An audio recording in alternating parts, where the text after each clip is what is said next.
નમસ્કાર મિત્રો, હું છું ગોપાલ ઇટાલિયા। આજે 20મી ફેબ્રુઆરી 2026 વિધાનસભાનો દિવસ હતો।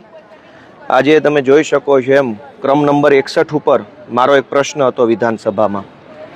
આ પ્રશ્ન એવો હતો કે ગુજરાતના કેટલા માછીમાર ભાઈઓ પાકિસ્તાનની જેલમાં બંધ છે અત્યારે, અને પાકિસ્તાનની જેલમાં જ કેટલા માછીમાર ભાઈઓનું મૃત્યુ થઈ ગયું, અને માછીમાર ભાઈઓને છોડાવવા માટે સરકાર શું પ્રયત્ન કરે છે। આ ત્રણ ભાગમાં મારો આજે પ્રશ્ન હતો। અત્યંત દુઃખ સાથે મારે આ વિધાનસભાના પગથિયા પર ઊભા રહીને ગુજરાતની જનતાને જણાવવું પડે છે કે ગુજરાતના 128 માછીમારો અત્યારે આજની તારીખે પાકિસ્તાનની જેલમાં છે। દેશના વડાપ્રધાન ગુજરાતમાંથી આવે છે, દેશના કેન્દ્રીય ગૃહમંત્રી ગુજરાતમાંથી આવે છે, દેશમાં ભાજપની સરકાર છે, રાજ્યમાં ભાજપની સરકાર છે, જૂનાગઢ, પોરબંદર વગેરે જિલ્લા પંચાયતોમાં ભાજપની સરકાર છે, તાલુકા પંચાયતોમાં ભાજપ, નગરપાલિકામાં ભાજપ, મહાનગરપાલિકામાં ભાજપ, ગ્રામ પંચાયતોની અંદર ભાજપ સમર્થિત માણસો, ડબલ એન્જિન નહીં 5-5 એન્જિનની સરકાર ગુજરાતમાં અત્યારે ચાલુ છે। પણ અત્યંત દુઃખ અને શરમ સાથે કહેવું પડે કે આ 5 એન્જિન ભંગાર થઈ ગયા છે। 5 એન્જિનમાં કોઈ દમ નથી। કેન્દ્રથી લઈને ગ્રામ પંચાયત સુધી ભાજપની સરકાર હોય, અને આપણા રાજ્યના 3 માછીમાર ભાઈઓ પાકિસ્તાનની જેલમાં એકદમ મૃત્યુ પામે, યાતનાઓ સહન કરીને, પીડા સહન કરીને પાકિસ્તાનમાં મૃત્યુ પામે, શરમનો વિષય નથી? માણસ દુનિયામાં ગમે ત્યાં ફરે જીવે, પણ એમ કહેવાય છે કે મોત તો માદરે વતનનું રૂડું લાગે। માણસ પોતાના વતનની, કેમ કે અંતે માણસ મરે છે ત્યારે માટીમાં મળી જાય છે। માટી એટલે ધરતી, ભૂમિ, આપણી માં।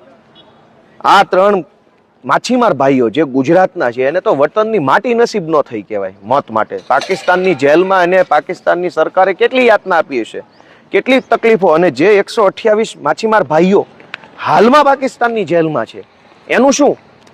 પાકિસ્તાનના નામે ભાજપની આખી ટોળકી બહુ નારાબાજી સૂત્રોચ્ચાર કરે છે ક્રિકેટની વાત આવે ત્યારે। તમને રમવા નહીં દઈએ, આમ નહીં તેમ નહીં। ક્રિકેટમાં તે તમારો દેશપ્રેમ જાગી જાય છે। પાકિસ્તાનની ક્રિકેટ હોય ત્યારે દેશપ્રેમના દીકરા થાય છે, અને આ 128 માછીમાર ભાઈઓને છોડાવવામાં આવ્યા તો ભારતની ભાજપની સરકાર કેમ કામ નથી કરી શકતી? અને કેટલો શરમનો વિષય છે કે ગુજરાતના માછીમાર ભાઈઓ છે, વડાપ્રધાન ગુજરાતના, કેન્દ્રીય મંત્રી ગુજરાતના, કેન્દ્રના અન્ય 2-3 મંત્રી છે એ ગુજરાતના રાજ્યસભાના સભ્યો છે। એટલો બધો શરમનો દુઃખનો વિષય છે કે, અને બીજું કે પાકિસ્તાન એટલે એક ભંગારીયો દેશ, ભંગાર જેવી જેની વેલ્યુ છે એવો દેશ, એની સામે ભારતના માછીમારો જેલમાં હોય, ભારતની સરકાર કંઈ ન કરી શકે? મેં પૂછ્યું કે માછીમાર ભાઈઓને છોડાવવા માટે ગુજરાત સરકાર દ્વારા શું પ્રયત્નો કરવામાં આવ્યા છે? તો જવાબ આપ્યો કે રાજ્ય સરકાર દ્વારા કેન્દ્ર સરકાર શ્રીને માછીમારોને વહેલી તકે મુક્ત કરાવવા બાબતે સમયાંતરે પત્રો પાઠવ્યા છે। હું તો કાગળિયા લખી થાકી, કાનુડા તારા મનમાં નથી। પત્રો લખવાના હોય કે ટેન્કુ મોકલવાની હોય? જ્યારે તમે વિપક્ષમાં હતા ત્યારે પાકિસ્તાનની સામે બહુ બોલ બચ્ચન કરતા હતા, અને હવે કાગળિયા લખવા માંડ્યા, સમયાંતરે પત્રો પાઠવ્યા। એટલે દર 2 મહિને, દર 4 મહિને, દર 1.5 વર્ષે પત્રો લખો છો કે એ ભાઈ સાહેબ બાપા છોડી દેજો, એ ભાઈ સાહેબ બાપા છોડી દેજો, પ્લીઝ છોડી દેજો, કાકા બાપા મામા ફઈ છોડી દેજો, એવા પત્રો લખો છો?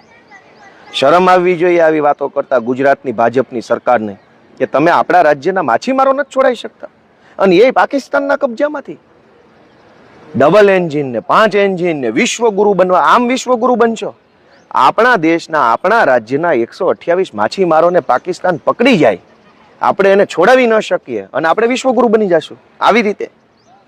વિશ્વગુરુ એને કહેવાય કે આપણા દેશના કોઈ પણ નાગરિકને કોઈ ફેસબુક ઉપર અપશબ્દ કહી જાય તો દુનિયાના કોઈ પણ છેડેથી FBI ની જેમ ગોતીને ઘોનારી નાખે ને, એને વિશ્વગુરુ કહેવાય। ઇઝરાયલના માણસોને આતંકવાદીઓએ માર્યા હતા। ઇઝરાયલની જે મોસાદ સંસ્થા છે, મોસાદ, એણે દુનિયાના ખૂણે ખૂણેથી પોતાના ઇઝરાયલ દેશના વિરોધીઓને પકડીને ફાંસીએ ચડાવી દીધા અને ગોળીઓ મારી દીધી હતી। ત્યારે ઇઝરાયલને કે અંદર કહી શકાય કે આની મોસાદ નામની જે જાસૂસી સંસ્થા પાવરફુલ છે, અને આપણે 128, અને હું તો એવું માનું છું કે બની શકે કે 128 ન પણ હોય, એવું બને 128 જણા, અને આ કઈ થોડા કઈ આ હમણાં 15 દિવસ પહેલા પકડાયા હશે, કોઈ 5 વર્ષથી, કોઈ 10 વર્ષથી, કોઈ 20 વર્ષથી જેલમાં હશે। 5-5, 10-10 વર્ષ સુધી પાકિસ્તાનની જેલમાં ગુજરાતનો માણસ રહેતો હશે, એની પીડાની ચિંતા અને વિચાર તો ગૃહમાં થવી જોઈએ। ગુજરાતની સરકારમાં બેઠેલા એક પણ માણસને ચિંતા નથી કે આપણા રાજ્યના 128 માછીમાર ભાઈઓ, અને એ હિન્દુ છે, હિન્દુ ભાઈઓને, અને હિન્દુત્વની સરકાર છે પાછી. દાવો તો એવો છે કે હિન્દુઓના સમર્થકો, તો આ માછીમાર ભાઈઓ હિન્દુ છે આપણા. અને પાકિસ્તાનની સરકાર આપણા હિન્દુ માછીમાર ભાઈઓને પકડી ગઈ અને ગુજરાતની સરકાર કાગળિયા લખ્યા કરે સમયાંતરે, પાછા દર 3-4 મહિને પત્રો લખે છે કે એ કાકા છોડી દેજો. છોડ્યા ના, તો કે છોડી દેજો, પત્ર પત્ર પત્ર પત્ર.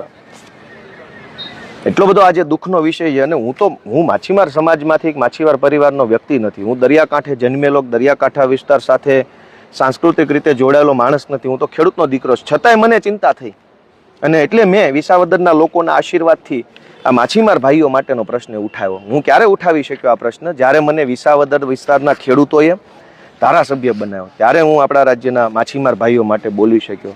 મારે ગુજરાતના તમામ લોકોને એક જ વિનંતી કરવી છે કે પાકિસ્તાનની જેલમાં રહેલા હિન્દુ માછીમાર ભાઈઓને આ ગુજરાતની ભાજપની સરકાર છોડાવી નથી શકતી. પાકિસ્તાનની ભંગાર સરકાર ઉપર આપણા ભારત દેશની સરકાર દબાણ નથી લાવી શકતી. તો તમે વિચારો કે હિન્દુ મુસલમાનના નામે ભાજપને આપણે કેમ સપોર્ટ કરવો? ભારત પાકિસ્તાનના મુદ્દે ચૂંટણીઓમાં આપણને ફોસલાવવામાં આવે તો કેમ સપોર્ટ કરવો? હિન્દુ પણ છે અને પાકિસ્તાનમાં પણ છે, અને છતાંય ભાજપની સરકાર શરમજનક રીતે પત્રો લખ્યા કરે. મને લેખિતમાં આપ્યું કે સમયાંતરે પત્રો પાઠવવામાં આવે છે, એટલે વારે ઘડીએ પત્રો પાઠવે છે, પણ પાકિસ્તાનની સરકાર કંઈ કરી શકતી નથી. એટલે દોસ્તો, આ વિષયની નોંધ લેજો. ઘણા પ્રશ્નો છે, હું વારે ઘડીએ આવી રીતે સોશિયલ મીડિયાના માધ્યમથી તમારા સુધી વાત પહોંચાડતો રહીશ. Thank you.